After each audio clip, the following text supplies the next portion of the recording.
No dobre, tak začneme asi kovbojom. Tak na nohách má štandardné westernové boty, čiže teda, myslím polovičná veľkosť, potom džínsy, opasok s prackou, ktorú vyhral pri štvrťmilovom dostihu minulý týždeň, košelu, Ešte, že som vyhrala ja. potom klobúk. Kôň má na sebe westernovú uzdečku s pákou, potom westernové sedlo, ktoré je veľmi ťažké. No, rúška, ktorá sa používa pri chytaní dobytku do lasa a pri všelijakých drezúrach. Niečo si zabudol. Čo? Fajné okuliare. No, Žiadny podbrúšnik máme. a zadný podbrúšak tam ešte je. Marcel, zabudol si niečo. Čo? Fajnové okuliare a ten klobúk.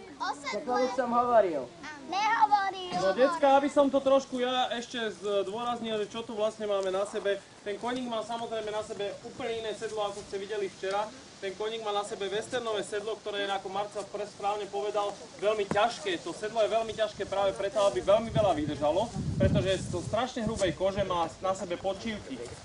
Tie sedlá sa dokonca používali aj úplne bez podušky, bez plstenky, vyrábali sa sedlá, ktoré sa dávali na holého koňa.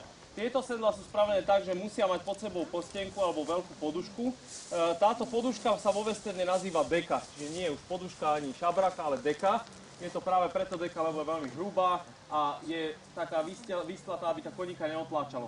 Na takomto sedle ten jazdec, kovboj sedel celý deň a veľakrát naozaj aj noc, keď zaháňal kravy deň nocou, ako sa hovorí, sedel väčšinou v kluse ťažkom, ktorý tu za chvíľu uvidíte, vám predvedieme obidvaja, aj ja, aj Peťa.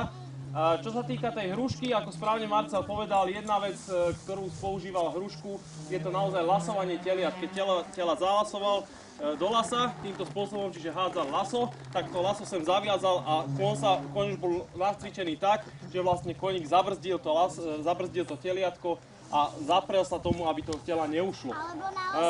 Keď Marcel povedal, že sa používali hrušky na drezúru, tak to pravda nie je, lebo hruška na drezúru nemá čo hľadať, pretože drezúra je úplne niečo iné. Hruška je vyslovene z pracovného charakteru, pracovná, dali sa na ňu zavesiť rôzne veci.